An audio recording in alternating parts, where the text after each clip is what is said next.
In a beautiful Chicago kitchen, once and shattered, Chloe is placed in the family. It as just for immediate family. Pregnant and heartbroken, she watched her husband choose comfort over his courage as his mother erased her from their dream vacation. But Chloe's story didn't end in that empty apartment. It began the moment she picked up the phone and chose herself. A private flight, a luxury jungle resort, and one impossible encounter later. The woman they left behind was standing in paradise face to face with the mother-in-law who lied to everyone. This wasn't just revenge. It was the moment Chloe finally remembered her worth. I know the exact second my mother-in-law, Vivian, decided I no longer existed. I was in the kitchen of our Chicago penthouse when she swept in and told my husband Leo, the flights to Lake Como are booked. I found the most incredible villa, a private boat, a chef, everything. She had this grand, dramatic way of speaking, like she was always on stage, and for a moment I actually felt a rush of joy, a proper babamoon. But then she paused, the way she always does right before delivering a blow. She looked right at me, her smile stretched thin, and said, "Of course, dear, this is for core family only. We can't have any unnecessary drama from outsiders on a trip like this." Outsiders, the word felt like ice in the warm kitchen. I opened my mouth to protest, but nothing came out. And Leo, my husband, the man who was supposed to be my partner, just stared at his $1,000 shoes and muttered, "Mom," before she waved him off. "Oh, darling, it's for best. Ava despises long flights, don't you? And you need your quiet time. You'll be much more comfortable here at home." I wanted to scream that I'd backpacked through Asia, that I lived for new stamps in my passport. But my voice was gone. I just forced a smile that felt like it would crack my face and said, "You're so right, I'll be perfectly happy here." But on the inside, I was shattering. That night, I tried again, huddled in our massive bed. "You didn't even stand up for me," I whispered. He just sighed, pinching the bridge of his nose. "Ava, you know what she's like. Arguing with her just pours gasoline on the fire. Can't we just let this one go? Let this one go." My husband was asking me to step aside in my own marriage, to let his mother take him on our babamoon instead. I stared at the ceiling for hours, promising myself this would be the last time I was silenced. In the weeks before their trip, I felt like an intruder in my own home. Vivian would breeze through with custom-made Italian suits for Leo, leaving the invoices from the tailor right on the kitchen counter. Each bill was a five-figure insult, a flashy reminder of the luxury vacation I was banned from. My heart broke a little more each time Leo looked away from his mother's casual cruelty. The morning they left, she gave me a hug that felt like being held by a snake. "Do rest up, dear, for our little heir. We'll be sure to bring you back some lovely Murano glass." Her laugh echoed off the marble as Leo gave me a quick, apologetic kiss, his mind already on a speedboat in Italy with his mother. I watched their car disappear, a giant hole opening up in my chest, and I thought I might just collapse. But I didn't. I shut the door, picked up my phone, and made the call I'd been planning all week. The voice on the other end was pure energy. "So, is it time to start the show?" she asked. "Yes," I replied, amazed at how steady my voice sounded. "Let's raise the curtain." A few hours later, I boarded a flight, not to just anywhere, but to Lake Como. My best friend, Zara, is an event planner for tech billionaires. Her address book is a nuclear weapon. When I told her what my psycho mother-in-law was doing, she just cackled and said, "Oh, honey, let her have her little power trip. We're about to make you the star." So while Leo and Vivian were sipping vintage Prosecco on their private jet, I was landing in Milan. Zara had pulled some strings, getting us an invitation to the same exclusive hotel, telling them we were scouting locations for a major tech conference. This place wasn't just fancy, it was on another level. It made other luxury resorts look like roadside inns. The private villas were carved into the cliffs, each with a pool that seemed to melt into the lake. For the first time in months, I felt like I could breathe again. Zara squeezed my hand. "See? This is who you are. Don't ever let that woman convince you otherwise." I smiled, but the humiliation was still there. As it turned out, fate had a twisted sense of humor and was about to serve up some drama that even Vivian couldn't have scripted. A couple of days later, Zara and I walked to the main villa to book a spa treatment. As we crossed the stunning lakeside terrace, I almost dropped my fresh squeezed orange juice. Because there, holding court by the enormous pool, was my mother-in-law. She had been lying the entire time. The whole story was a fraud. My heart started pounding and I wanted to turn and run, but Zara held my arm. "Not a chance," she whispered. "You walk over there like you own this entire lake." My legs felt like jelly as I approached. Vivian was bragging to a group of women about how her genius son, the tech mogul, had swept her away on this exclusive getaway. When her eyes finally found me, her face turned the color of ash. "You," she gasped like she'd seen a ghost. I gave her my sweetest, fakest smile. Vivian. What a coincidence. The other women fell silent, sensing a story. My mother-in-law stammered, What are you doing here? I just cocked my head. Oh, I was invited. Zara's client is thinking about this place for a huge product launch, so we're just checking it out. It's absolutely stunning, wouldn't you agree? The women started murmuring, obviously impressed. Vivian's lips pressed into a thin, white line. I swear I saw a vein pulsing in her forehead. Later, she cornered me near the gardens. You were supposed to be resting at home. You had no right to follow us. I met her gaze directly. Following you was never on my itinerary. She was about to snap back when the hotel concierge hurried over, gushing over Zara and me, telling us what an honor it was to have us as guests. Vivian's mouth literally fell open. For the first time since I met her, she wasn't the most powerful woman in the vicinity. I was. The look on her face, that perfect mix of pure shock and impotent rage, was more satisfying than any revenge plot I could have ever cooked up. But that high, that feeling of victory, doesn't last. Over the next few days, I saw that the real win wasn't just embarrassing Vivian. It was finding my own strength again, and knowing I didn't need her approval, or even Leo's flimsy backup, to have value. But I won't pretend it wasn't fun watching her face sour every time a staff member treated me like royalty. All day, I wandered the resort with a sense of self-worth I hadn't felt in ages, the warm Italian air healing something broken deep inside me. And with every glimpse of me, Vivian's smile got tighter, her flawless composure starting to fray at the edges. By dinner, she looked like she was chewing on rocks. I was eating with Zara at a perfect table overlooking the water as the sun set. I could feel Vivian's toxic glare from across the restaurant, her face a storm cloud as the sommelier personally invited Zara and me to a private tour of the wine cellar the next day. You're getting the full celebrity experience, Zara whispered with a grin, and I actually laughed out loud. But my stomach was a mess of excitement and fear. This was more than just about a vacation. This was about taking my life back. Later that night, my phone vibrated. It was Leo. Hey, he began, his voice trying too hard to be normal. Mom mentioned you were getting some good rest at home, I nearly snorted. That's funny, I said. My voice is slow and deliberate. Because I'm not at home, I'm at Lake Como. The line went completely silent. Then, Lake Como? What in the world are you talking about? I looked out at the moon on the water. I'm talking about your mother lying directly to your face. She told you I was too sick to travel, but she's here, staying at the exact same hotel. I heard Leo's sharp intake of breath, the sound of his perfect little world starting to fracture. I didn't know. She said she invited you and you turned her down. His voice faded. And you just believed her, Leo. You were okay with letting her push me out of our own life? To erase me from the picture? My voice was trembling, but with fury this time, not pain. Do you have any idea what that felt like? To watch my husband just nod and go along with her games? He let out a long, defeated sigh. I was just trying to keep the peace. You know how she is. I swallowed hard. And what about me, Leo? Do you even care how I am? The silence told me everything. Finally, he said, I'm booking the first flight. I'll be there by morning. But I hesitated, a sudden cold wave of doubt hitting me. Did I really want him here? I was up all night, dreaming of Vivian's condescending smile and the sound of lapping water. The next day, Zara practically dragged me to a Pilates session on the lawn. You can't let her colonize your brain, she insisted, moving into a perfect plank. This is your trip. She's just a bitter side character who thinks she's the lead.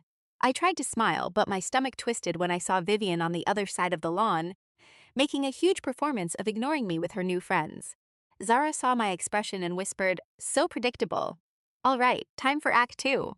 We started chatting and laughing, maybe a little louder than necessary. We moved through the exercises, and when the instructor complimented my form in front of the whole class, I saw Vivian's smile twitch. After, she cornered me at the espresso bar. What exactly is your game? She hissed, her voice barely a whisper. I just looked at her. I'm sorry. Her eyes were like tiny daggers.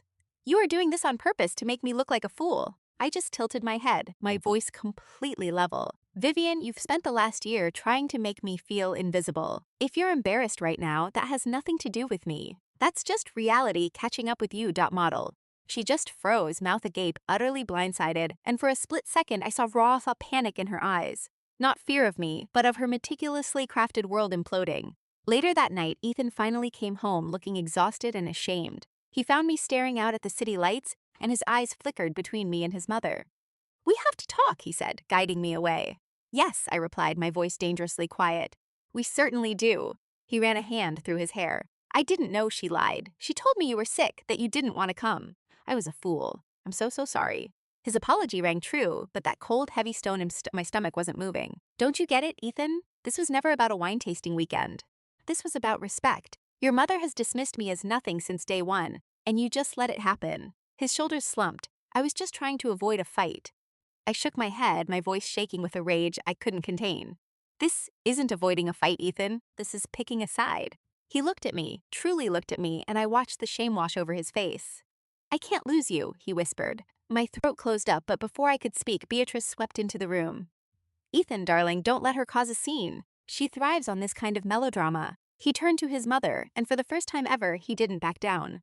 No, Mom, you caused the scene. You lied to my face, and you lied to my wife. You tried to manipulate my marriage, and I was too much of a coward to stop you. But that ends right now. My heart did a little flip, something it hadn't done in ages. That weekend, the estate hosted its annual harvest dinner, and I sat with Ethan on one side and his sister Chloe on the other, watching the fog roll over the vineyards. Beatrice sat 3 tables away, completely by herself. Her socialite friends were whispering, keeping their distance, smelling the drama. For the first time, she wasn't holding court. I should have loved it, but honestly, I just felt a strange twinge of pity. Because no matter what, she was still Ethan's mother. And this entire conflict wasn't just between the two of us. It was ripping the man I loved right down the middle. After the main course, while people were mingling, I walked over to her table. She saw me approaching and her entire posture went rigid, like she was bracing for impact. Instead, I kept my voice down. I don't want a war, Beatrice. I just want to feel like I belong in this family, not like some hired help. Her expression flickered for just a moment before the mask of indifference slammed back into place. You think it's that easy? She asked, her voice barely a whisper. I shrugged. Maybe. Or maybe you're just afraid that if you let me in, you'll lose your grip on things, but I don't want your control. I just want a little respect. She looked away, fiddling with the clasp on her designer clutch. Respect has to be earned. I just gave a slow nod, and so does love. I turned and walked off before she could say another word, leaving her alone with that thought hanging between us. Later that night, Ethan and I talked for hours on our private terrace, watching a storm brew in the distance. He swore he would finally establish some real boundaries, that our marriage would be the priority, not his mother's whims. And for the first time, after watching him actually stand up to her, I believed him. The rest of the weekend was still tense, but the dynamic had fundamentally shifted. Beatrice could still fire off a sarcastic comment, but her words felt hollow now, like they had lost their power. The next morning, I caught her watching me as I was laughing with Chloe and Ethan over breakfast, and for a second, her expression wasn't hostile. It was something else entirely. And I realized that buried under all that pride was a deep-seated fear, the fear of being forgotten as her son built a life that no longer revolved around her. It didn't make her actions okay, but it made her human, and it helped some of my own white-hot anger begin to cool. On our last day, while we were packing, she came up to me out of the blue. You carried yourself with grace, she said, her eyes fixed on the painting just over my head. It was hardly an apology, but coming from her, I knew it was the closest I would ever get. I offered a small smile. Thank you. As our car pulled away, I knew things were a long way from perfect. But the rules of the game had changed. I was no longer the outsider, begging for a scrap of their approval. I had found my own power, and Beatrice had learned I wasn't some timid girl she could just roll over. More importantly, Ethan had learned that too. And in that quiet moment, listening to the tires on the gravel road, I felt a sense of peace and of finally belonging that had been missing for so long. When we got back to the city, I didn't just unpack clothes from Napa. I unpacked a new, resilient strength that Beatrice could no longer diminish. I braced for a return to the old dynamic, but I was different, stronger, like I was a new woman forged in that vineyard fire. But the ceasefire was temporary, because Beatrice was not a woman who knew how to surrender. That much was obvious 2 weeks later when she appeared at our penthouse unannounced, the sharp click of her heels in the hallway sounding like a warning shot. Her eyes did that familiar, critical scan of my outfit, but this time I didn't flinch. Ethan opened the door with a carefully blank face as she breezed past him carrying a box of fancy macarons, as if a little sugar could fix the poison between us. I think it's time we talked, she announced, settling into our armchair like she owned the place. I sat across from her, my heart beating a calm, steady rhythm, determined not to be the girl she thought she knew. She cleared her throat, her perfectly manicured nails tapping the pastry box. I know things in Napa got complicated, but family needs to support one another, don't you agree? I just lifted an eyebrow. Family needs to respect one another, I replied, my voice even and cool. Ethan nodded beside me, his presence a solid support, not a flimsy screen. Beatrice's mouth tightened into a thin, hard line, completely unaccustomed to being met with a united front. "I'm simply worried about Ethan," she said, aiming her words at him as if I had vanished. "He has always been so tender-hearted, and I would hate to see him taken advantage of." A hot surge of anger shot through me, but before I could say a word, Ethan cut her off. "Mom, I'm not being taken advantage of. I'm a grown man, and my wife is not your rival. She is my partner. If you can't accept that, then you're the one choosing to put this distance between us." Her eyes widened at his words, and I could almost see a dozen cutting retorts form and die on her lips as her pride warred with her fear. The silence stretched on for what felt like an eternity, until she finally whispered, "I never meant to lose you, Ethan." My own throat tightened, because right then I saw a mother terrified of becoming irrelevant, not some wicked villain. And while one part of me was still livid, another part of me actually felt for her. "You won't lose him," I said softly, the words surprising even me. "But you are going to lose both of us if you keep trying to cut me out of his life." She looked at me then, she actually saw me, as if for the first time she saw a woman who loved her son, not an adversary. And I saw a subtle shift in her eyes, a strange mix of defiance and a reluctant surrender. After that day, things didn't magically get better, but small changes began to happen. She would still make the occasional snide comment, but Ethan would shut it down instantly. And sometimes, when she thought I wasn't looking, I'd catch her dropping the high society act, just watching me with a puzzled expression, like she was trying to figure me out. A few months passed, and on a foggy city morning, 2 little blue lines showed up on a pregnancy test. My hands were shaking, a wild mix of overwhelming joy and sheer panic. When I showed Ethan, he just wrapped me in his arms, and we stood there laughing and crying all at once. "We're going to have a family," he whispered, and for a moment everything felt absolutely perfect. But then my thoughts went straight to Beatrice. How on earth would she react? We decided to tell her over a painfully quiet family dinner. She froze with her fork halfway to her mouth. Then, to my absolute astonishment, her eyes filled with tears. "A grandchild," she whispered, her voice completely breaking. I never thought she trailed off, and then she looked directly at me with a raw honesty that completely disarmed me. "Congratulations," she said. And for the very first time in our entire relationship, it actually sounded like she meant it. In the months that followed, something truly began to shift. She'd bring over little baby clothes or call just to ask how my last appointment went. Even though her advice was usually couched in criticism, I could sense a genuine effort underneath it all. Some days I wanted to throw it all back in her face to remind her of the hurt she caused, but then the baby would kick, and I chose to look ahead not for her, but for us. The night I went into labor was complete and utter chaos. Ethan was a wreck, pacing the hospital corridor while I tried to remember how to breathe. It was Beatrice, of all people, who took control, getting us checked in with a calm, no-nonsense focus I had never seen in her before.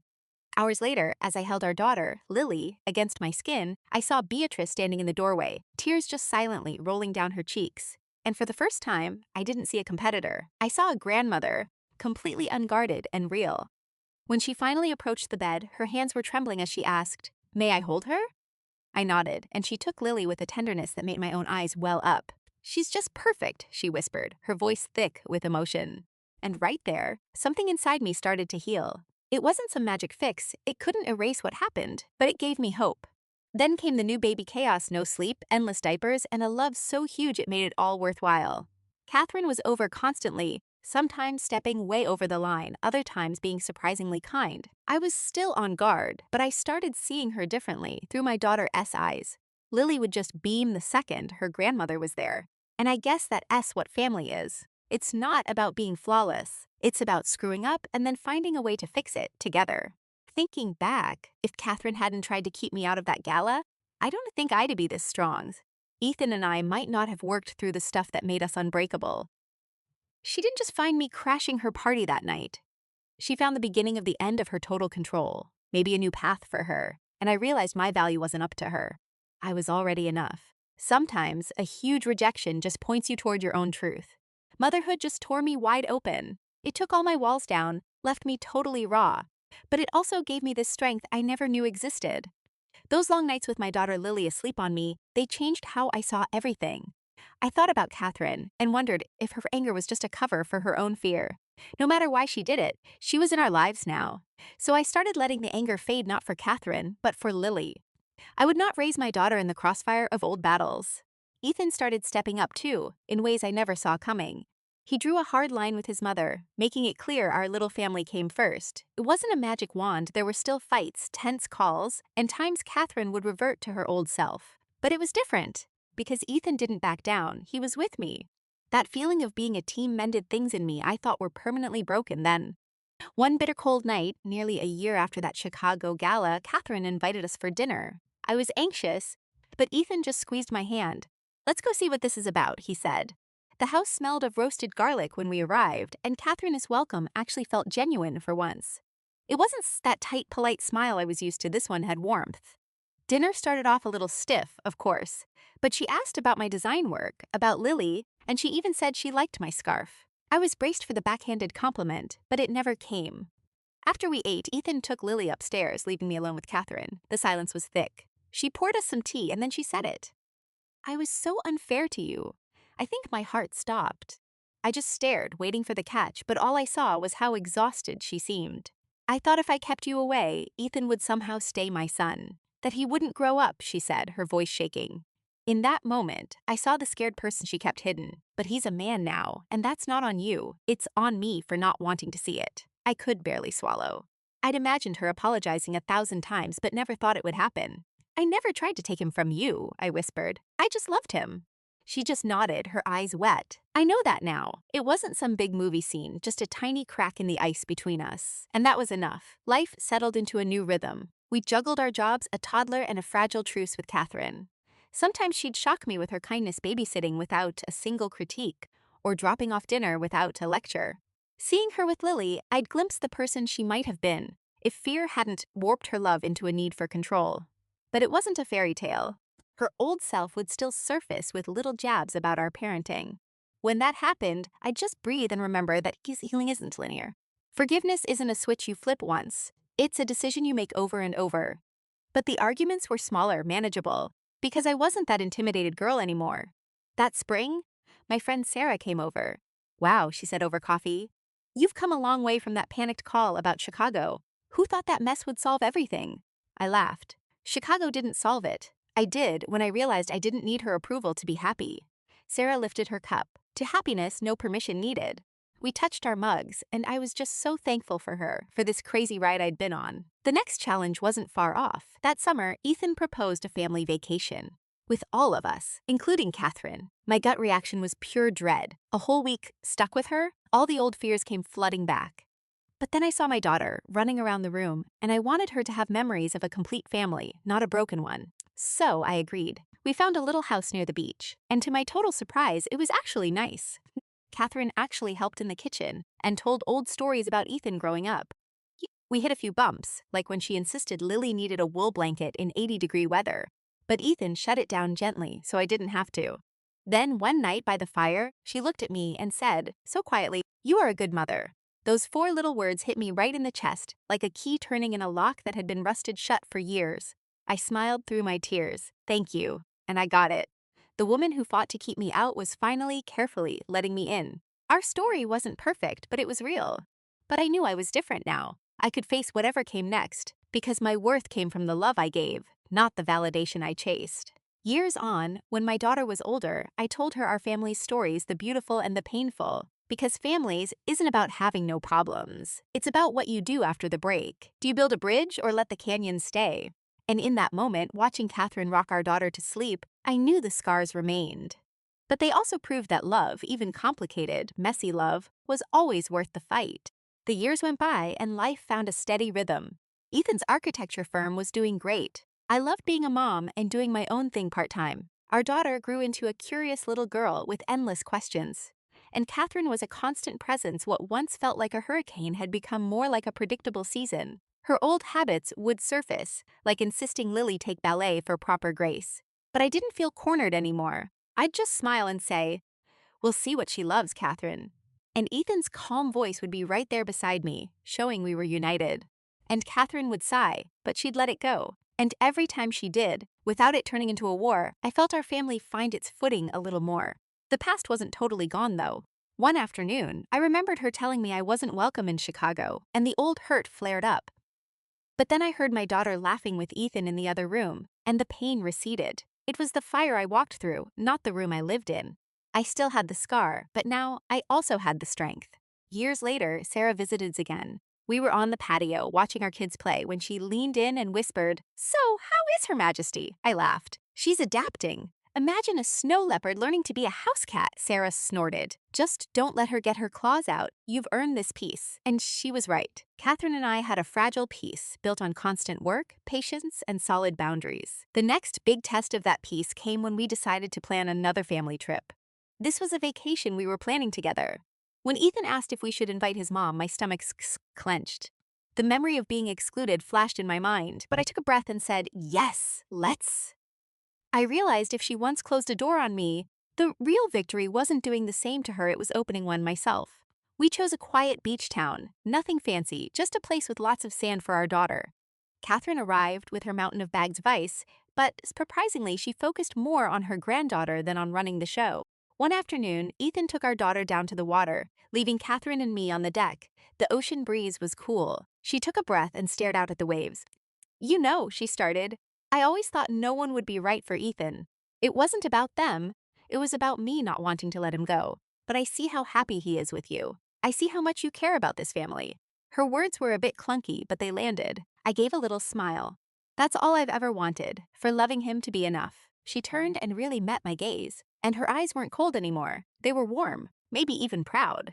And in that moment, it all clicked. Eleanor Eswar was never about me. It was about her sheer terror of losing her son. That realization stung, but it also freed me. That night, Liam toasted to family, his eyes finding mine, full of love. Eleanor even cracked a smile at our daughter's laugh. It wasn't perfect, and we still had our tense moments, but it felt real. Looking back on the whole journey, the humiliation, the fight in Tuscany, the slow rebuilding, I don't just see a conflict. I see a story about earning respect by simply refusing to be erased. Especially when people are trying to make you feel small. And now I see, with the kind of clarity that only comes with time, that what Eleanor found at that villa wasn't just me.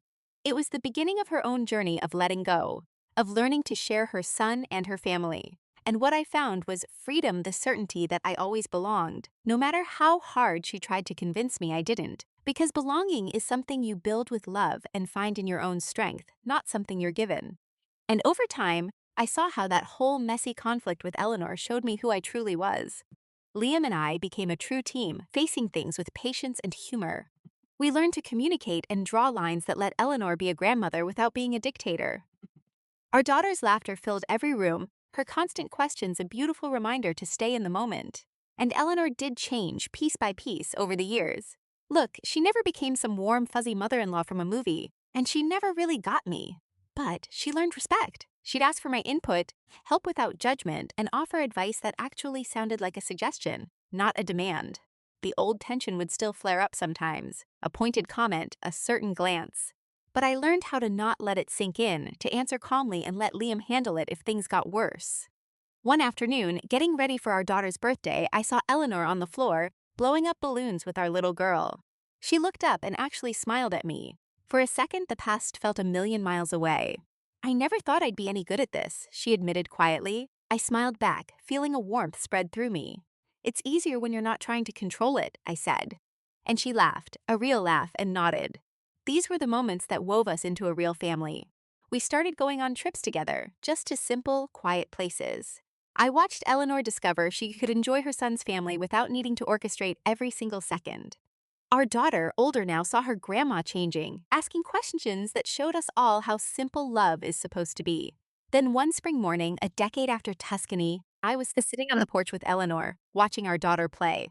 The sun was warm. She looked at me, and her expression was a mix of her old fire and something new. A softness, maybe even a little bit of humility. "You know, you changed me," she said, her voice just a whisper. My heart skipped a beat. "You certainly didn't make it easy for me," I replied with a little smile. "But I hope I showed you we could find a way to coexist," she said, a faint smile on her own lips. "More than coexist. You showed me patience and respect and love." I blinked, stunned by how genuine she sounded. "Love," I repeated. "Yes, I think I've been learning what that is in my own clumsy way." We sat in silence for a bit, listening to the birds, knowing that some scars never fully heal, but some bridges, once built, are strong enough for any storm. For years, I kept a journal about it all, from feeling like an outcast to finding my own peace.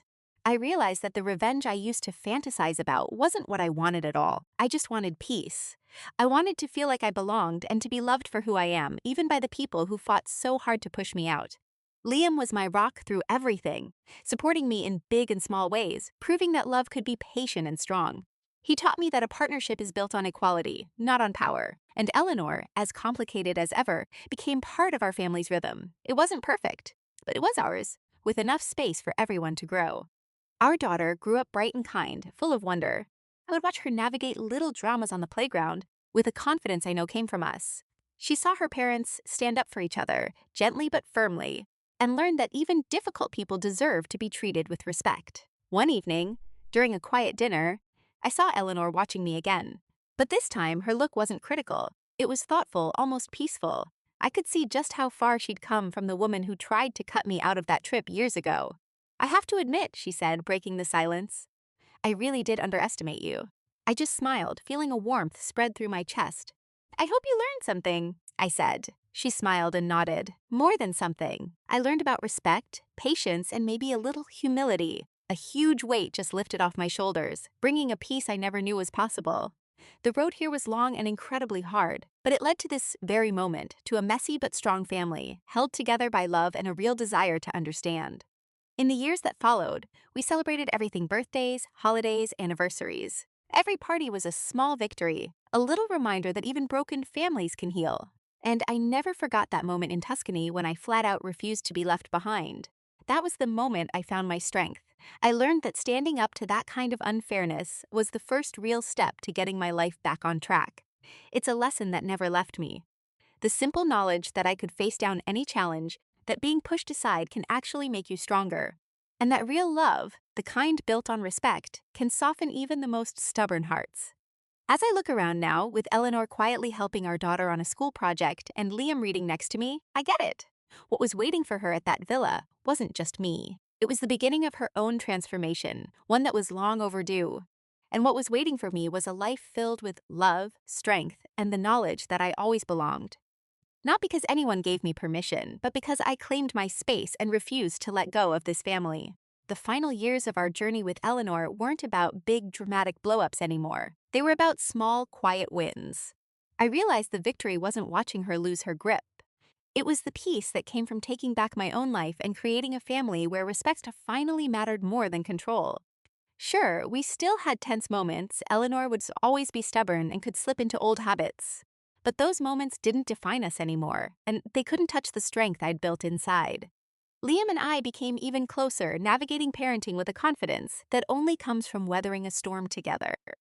Our daughter, a little tornado in preschool, had learned lessons we never had to spell out for her. She knew how important it was to stand up for herself, to be patient, and that people really can change. It just takes time. Eleanor's place in our lives shifted. She was no longer this terrifying judge of my every move, but just a part of our family.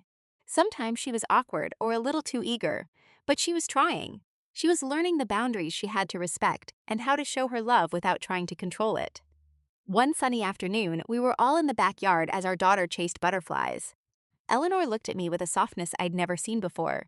"You are a wonderful mother," she said, her voice so genuine. "I see how strong you are.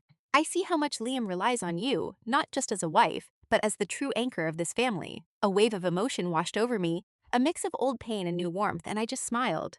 "Thank you," I said quietly. "It wasn't always easy, but we made it work." She just nodded. For the first time, I felt a real change in her. She wasn't just acknowledging me anymore. She was admitting that her mission to break me had failed completely. Liam, who had been watching us, reached out and took my hand. "We did it," he whispered. "We actually survived." I squeezed his hand, feeling that steady love that got us through everything. Our life found a peaceful rhythm. Holidays were filled with laughter instead of tension, with Eleanor offering advice, not commands. We were just living in the messy, wonderful reality of our family. Our daughter thrived in this new atmosphere, becoming a kid who understood kindness and setting boundaries. She didn't learn it from lectures. She learned it by watching her parents face their problems with courage and love. Then one evening, as the sun set, Eleanor came to me. In her hands was a small, elegantly wrapped box. "This is for you," she said softly. Inside was a silver locket with our 3 initials engraved on it, a simple gift, but it meant the world. "I want you to know," she said, "that you belong here. You always did, even when I was too proud to see it." My throat tightened as tears welled in my eyes. I knew then that the long, painful road from that awful trip in Tuscany to this quiet moment of peace was finally over. I hugged her, and for the first time, I felt a genuine warmth between us, something I thought was impossible. It hit me right then: you can't just erase the past, but you can always choose to start over. In the following years, our family grew so much stronger. Liam and I became an unbreakable team. Eleanor's visits started to feel less like a duty and more like a real chance to connect with us. And our daughter's laughter, it filled every single corner of our house with pure joy.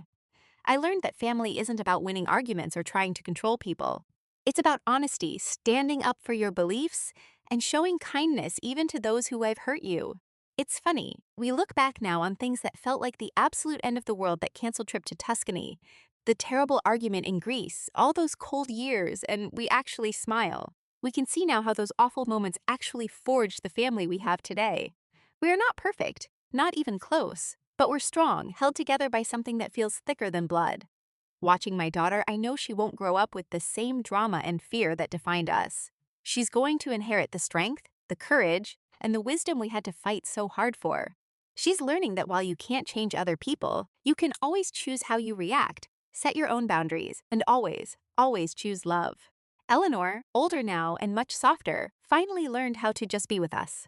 She figured out how to show love without trying to manage everything, and to accept that her son's happiness wasn't taking from her, it was adding to the beautiful, messy life we all shared. And as for me, I finally found my backbone, my own voice. I realized that losing isn't something people just give you. You have to claim it for yourself, you have to protect it, and you have to live it out every single day. The memory of her shutting me out, making me feel invisible, is now just a reminder of my own quiet victory. What she found waiting at that resort years ago wasn't just me. It was a lesson in love that she couldn't ignore any longer. I learned that respect, love, and your own integrity are the only things that truly matter, that you can never really control another person's journey, and that real strength isn't loud. It's quiet, it's steady, and it never ever quits. What was waiting for me was everything I had fought for: a life just bursting with love, our little family, and so much laughter. I felt this deep satisfaction, knowing I hadn't just survived her judgment, I had emerged stronger, smarter, and finally seen for who I really was. Tucking our daughter into bed that night, telling her stories about brave heroes, I felt the peace of our long journey settle deep in my bones. Eleanor stood in the doorway, just smiling, and I knew the very story we thought would tear us apart had become the foundation we would build our future on. It would teach our kids that even the most difficult relationships can heal, that love always wins, and that belonging is something we make together, one day at a time. Model.